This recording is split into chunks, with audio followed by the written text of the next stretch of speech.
It's raining day, you don't have to spread out the water in your lawn anymore. So you can help other people save the money. We sell the data to hedge funds or insurance companies, all that. And all the traffic comes back to the network so to reward those participants. And gonna work with IoTeX closely and also AI6 and Z team to work on this new narrative to bring more retail to our ecosystem.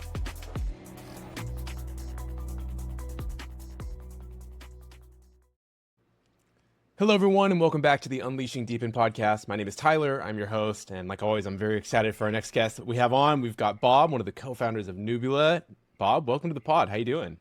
Good. How are you? Thank you so much, Tyler, for inviting me to the show. Thank you so much.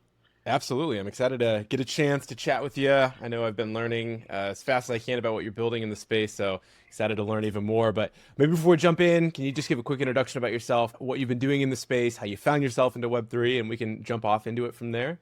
Sure. Bob here. A quick background on myself. I was born in Taiwan and then I went to med school over there. I didn't practice medicine today. And afterwards, I got my PhD from Emory University in computer science, actually. And from there, I started my first company and sold to a pharmaceutical company. And then afterward, another cross-border e-commerce seller, I sold it to a PE fund. And from there, about 2020, I fully in Web3. I started first protocol back then, and it was called Now Finance. And then it was backed by Coinbase, Ventures, Finance, Labs, all that thing. It's really good.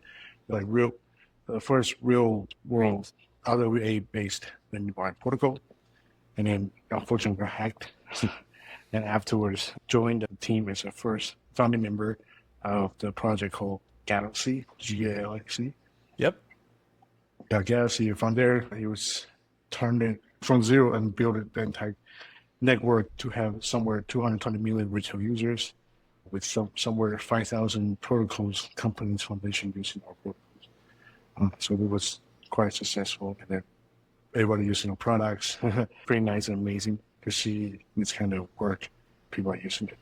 And after Galaxy, I started my own venture studio / VC fund. Go back and forth from different projects, since several projects on the finance launch pool as well. And then Benson is a long-term friend with me, and then we'll decide to put our resources together and do something.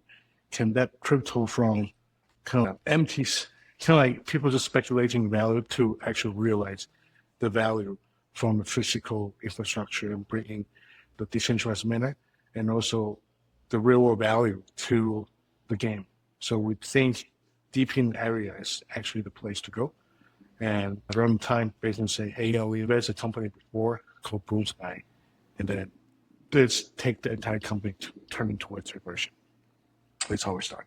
That's incredible. That's incredible. Yeah, you definitely had a decorated history of startups throughout the Web 2 and Web 3 space, which is amazing. When you were building Galaxy, or maybe just independently of that, where did you first come across this DePIN model of physical infrastructure and coordinating all of these different resources via the token? Was there a case study that you looked at and you thought, hey, we can apply that here? Or what was the turning point for you?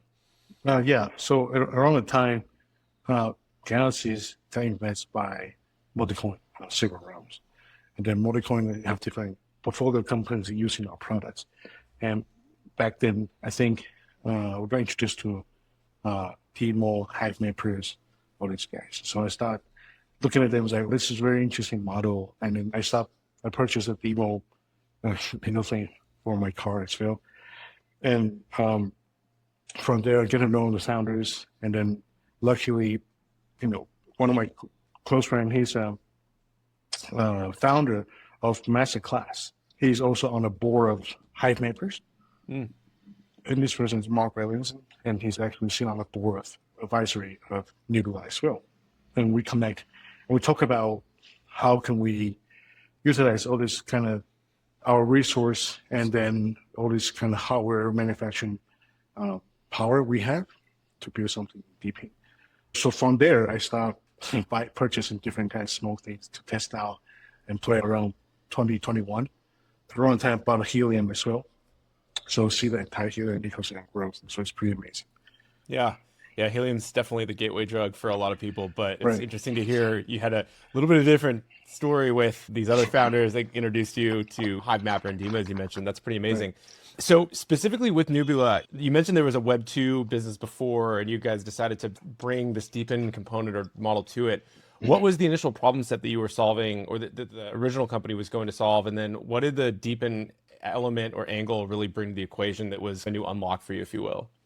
Think about this. The Web2 company called Bloom Sky, we required that we actually put our announcement out there through Nubila's entity, right? And that company, Bloom Sky, essentially they're building the portable weather station. But in the past 10 years, how do I say this? So they got invested by IDG back then. It was a really successful race. And then they built the entire products. And then the products are actually very nice. We actually inherited a whole bunch of technology from there, the IPs, all that, in Nubila technology. So Nubila technology is not like new things or invented from thin air. It was actually 10 years of work on putting Nubila's IP or this technology. But back then we realized that Bloom Sky's the kind of model is more like consumer electric and electronics. And they sell the device out and then with a mobile apps kind of thing, but you don't have interactions with the retail users. So the network itself cannot expand that fast, put it this way. So we think that Web3 methods actually open up that retail to participate into a network, and then we help those retail to deploy those devices, and then retail help us to collect those data from hyperlocal weather data to a network, and we sell the data to hedge funds or insurance companies and all that, and all the traffic comes back to the network so to reward those participants in the network. So we think the decentralized network method can help this kind of device get better adoptions, which we see the trend already. It's pretty amazing to see how we just start pre-sale of our device, and we see 1,000 of devices has been sold. Yeah, that's amazing. Certainly, we're seeing that traction happen in real time, which is always incredible. I'm super fascinated by this hyper-local weather data market. Can you give a state of that market, really unpack some of the different components and variables? And obviously, it makes a lot of sense how DePIN fits into it. But maybe for those that are just trying to understand it as a category, really compartmentalize, break down what the hyper-local weather data network or market looks like. If you see the weather data can be sold, several categories of consumers, they will consume this kind of weather data from like big web giants like Ubers or Amazon, these guys. Very clearly logistic company, right? They have to help their fleet organize their routes, kind of thing, based on those weather data. And pharmaceutical companies and agricultural companies, why? Because the company I sold, my first company I sold to a pharmaceutical was actually Bayer. They call it Monsanto, right? And think about Monsanto, they have lots of lands in Middle West and with lots of corn, something like that, right? And and if you say, okay, they bet on something, if this year the weather is weird and the corn got messed up, so they lost so much money. So with the kind of this kind of weather data help them to buy some financial products from CME to give themselves a hedge, right? This is one thing. And the other part would be some sort of the energy companies and financial companies. They take this kind of data and turn it into financial products. Yeah. So this is different sectors consumers have doing. And then you probably ask me, so why they cannot just take the current data? Yes, you could. But think about the entire US. We only have somewhere 17,000 weather stations funded by government. And those weather stations sending out the data across with your phone as well. You can see the weather data, so like that, right? But only 17,000 weather stations you want to cover entire US is really hard. Right? And so you see the data granularity is really big. So with hyper-local weather data, our approach, decentralized approach, that you can essentially turn the mosaic picture into a, let's say, 4K TV resolution to help you to build a better financial products in the market. Sure. That makes a lot of sense. I'm curious, you mentioned there's these 17,000 weather stations that are funded by the government. How are you looking at sort of your minimum viable supply requirement to be able to satisfy demand side revenue? Is it you need 10 times the number of stations? Is it sector by sector basis. How are you evaluating that with your supply target approach with Nubila? Good question. The government try to cover as much land as they can. And then, but for Nubia's approach, that we can do some like very concentrated coverage from the one little area. Let's say, for example, San Francisco or Seattle, then we have a lot of coverage from based on zip codes.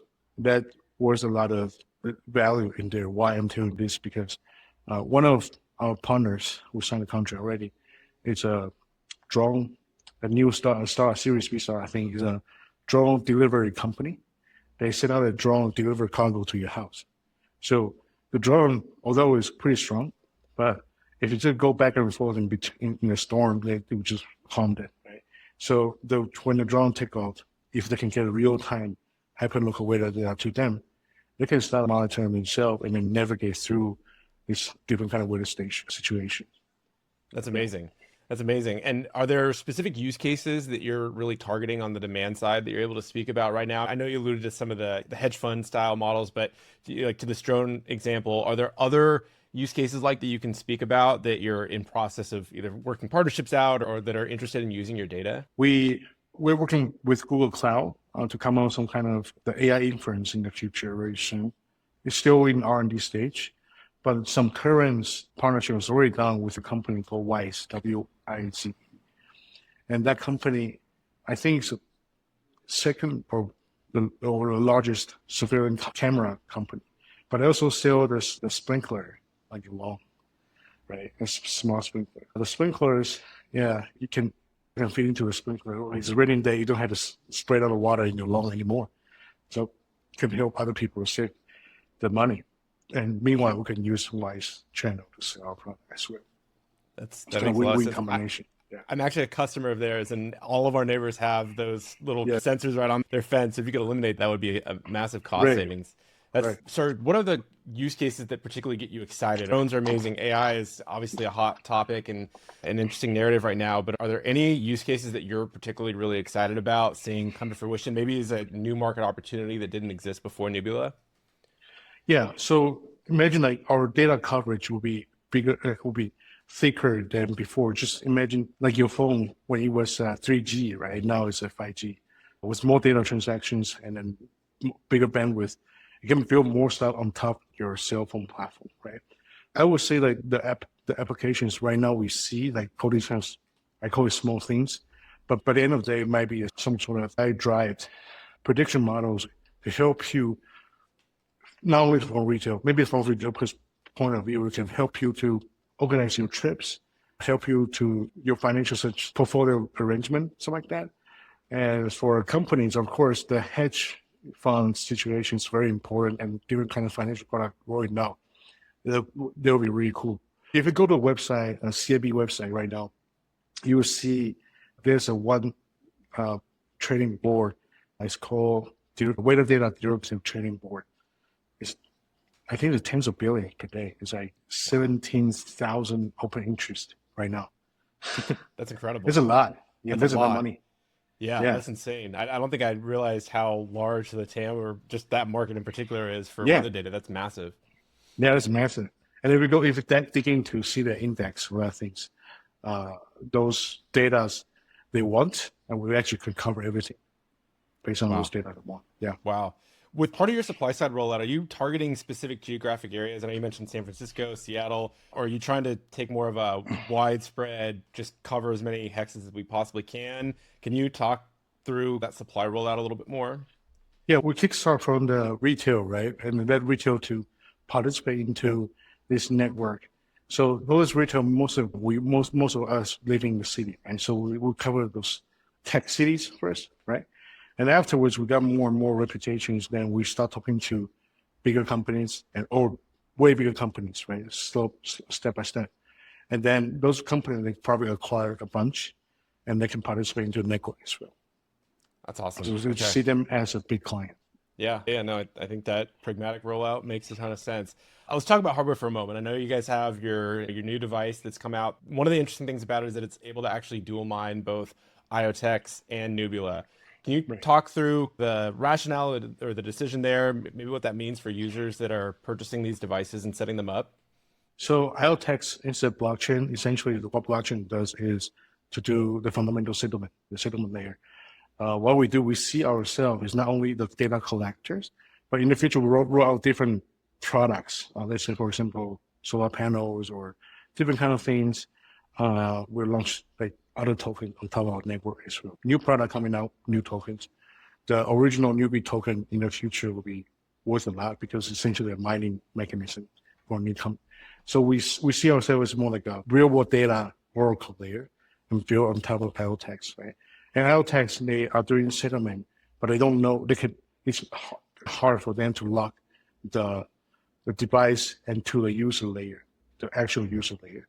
So what they want to do is essentially help IoTeX. We can help IoTeX to build a DID layer and then mock up with the device itself, right? So by doing these mechanisms, IoTeX will reward the people to participate in the DID program. Very cool. I definitely love the synergies there, and I can certainly envision a world where that becomes more and more valuable as additional participants join the network. It's sort of building that Oracle data layer, as you mentioned. Right. One of the other things with respect to chain decisions, I know that you're really looking at a multi-chain future with IoTeX. I believe you're also building on Base. Can you unpack those dynamics within the network, how that works, what that really means for users and participants? So our main participants right now, mostly in United States, Canada, and Europe. And I know people in here is hard to use offshore exchanges. Yeah. Although we can use a whole bunch of different exchanges with that things. Working with Base is a rational play, and then I'm working with Coinbase since my first startup in crypto. So it's naturally they have a whole bunch of really nice synergy out there for us. And for a user base, it's easier for a user to work with through Base chain to work with our entire ecosystem. So the asset can move around in this ecosystem. And IoTeX, we see them as fundamental settlement layers. But in the future, once we have more activity on different chain ecosystem based on what they have, then they can function as different kind of settlement layer. We don't do settlement. We are very clear. We are acting as Oracle, feeding the data to different kind of blockchains. I love that. I love that. Do you foresee there might be additional chains that you support within the network at some point, or does it really make strategic sense to stay on Base and then have IoTeX for the settlement layer, as you alluded to? We actually work closely with VeChain. We know it's last generation, 2017, 18 generation. I have a shirt from, I think, Consensus in that around that time from them, but yeah. But they're one of the big investors as well. And then their entire strategy is fitting to our vision as well, the ESG data play. The ESG data will be worth a lot of money to put into the Box network. So working with VeChain is very pleasant. And then they have lots of resources for us as well. For example, they actually have a Boston Consulting Group investing through them as well. Wow. Yeah, so it's very nice strategic move to work with them. Yeah, that's amazing. As you alluded to, it's more than just weather data. It's ESG as a category. How do you see the protocol or the network growing over time to satisfy additional, call it weather? I'll use the word weather, but really just additional data sets. Is it something that you think you'll partner with other projects? Do you think you'll roll out additional hardware to capture that information as you become that ubiquitous data oracle? Can you unpack how you're thinking of expanding the pie, if you will, in the future? Right. So horizontally, we're working as an Oracle layer to collecting different kind of devices. So we can working with different projects, or maybe they already launched their device, then we can hook up their device to start helping them to do data distribution, acting as a marketplace, right? If there's no vertical tackled by anyone, we can find potential founders, project teams to launch a token with that device to that certain verticals as well. So it's very expandable ecosystem. And we see this kind of play will be more and more important because the AI era is here. You see those AI companies, they can consume a whole bunch of data.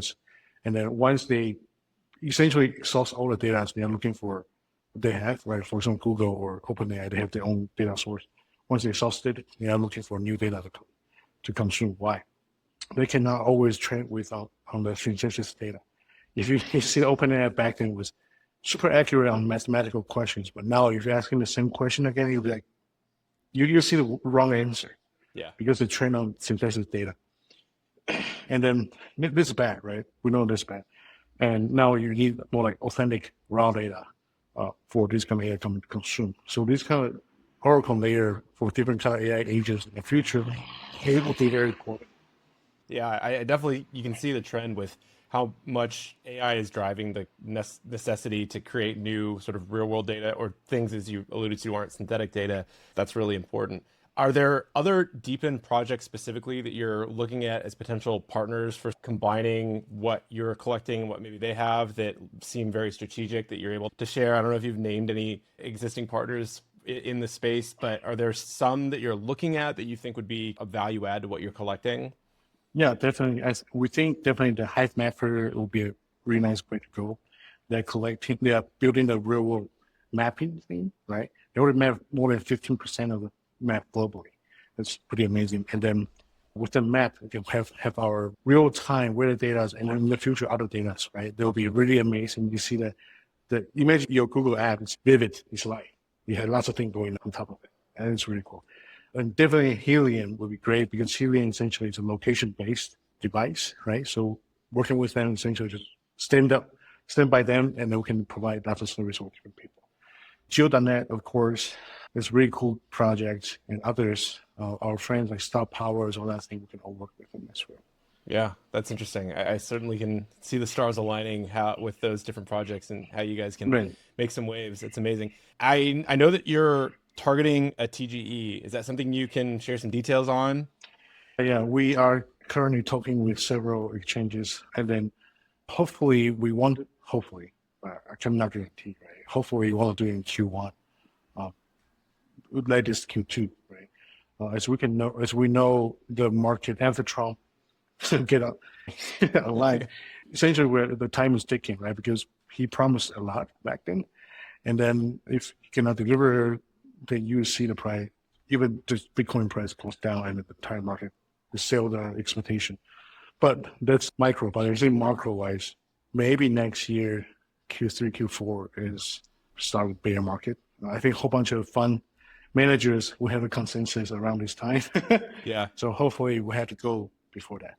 Yeah. No, I think your timing will be well. Hopefully everything will keep working the way people are anticipating it to be, and that'd be great for all of us, because we definitely need it, because the U.S. is falling behind in crypto innovation, and we've got a lot of regulatory problems as a result of that reality. So that's great. What else is on the roadmap for the Nubila team? I know you've been launching your devices. What else is coming down the road outside of the TGE that people can get excited about? We're going to launch the AI bot actually very soon. And this bot will be, we already have a bot already done. And I'm going to work with IoTeX closely, and also AI6 and Z team to work on this new narrative to bring more retail to our ecosystem. It'll be really fun. Yeah. What will the AI bot specifically do? So actually, our bot right now is not very smart. Is it? So it can give you, if you ask the bot in Telegram, you give you the answer of certain cities with different kind of weather situation. Very cool. And how is that going to progress and grow as you bring in these other models, potentially make it smarter? What's the end state goal for you guys there? So it's very interesting you ask this. Since we have a smartphone, the most visited app is actually the weather app. Really? Yeah. I did not know that. I didn't know that either till I start doing this project. That's amazing. Yeah. So at least you use once per 2 to 3 days for everybody that has a smartphone. Through this smartphone, actually, it's a very nice gateway for people to see different kind of maybe ads or different kind of gateway to do different kind of things. So we're using this kind of gateway to help people to step into Web3 world. So we'll have the Telegram integrated mini app with this kind of bot coming in. So you can play different kind of campaign or some kind of airdrop hunting thing, because I built DLC, right? So very similar mechanisms, a gateway for people. Oh, you can check the weather, meanwhile making some tokens. Yeah. Just finish some XYZ tap. You're done.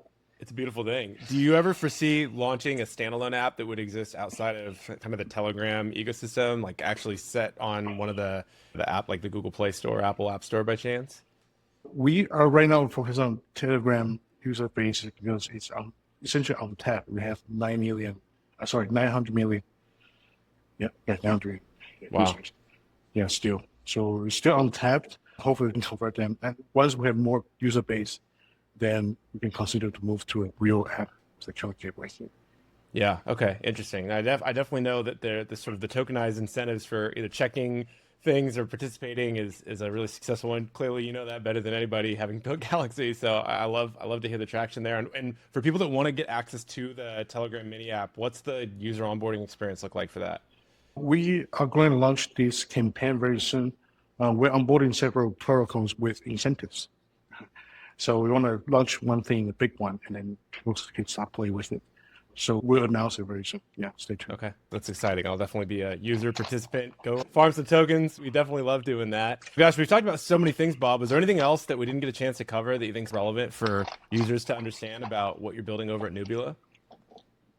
Yeah, I think Nubila, people just think, if you just look at it like more, you think it's a DePIN project, but it's actually more than DePIN, and our resources more than people can imagine.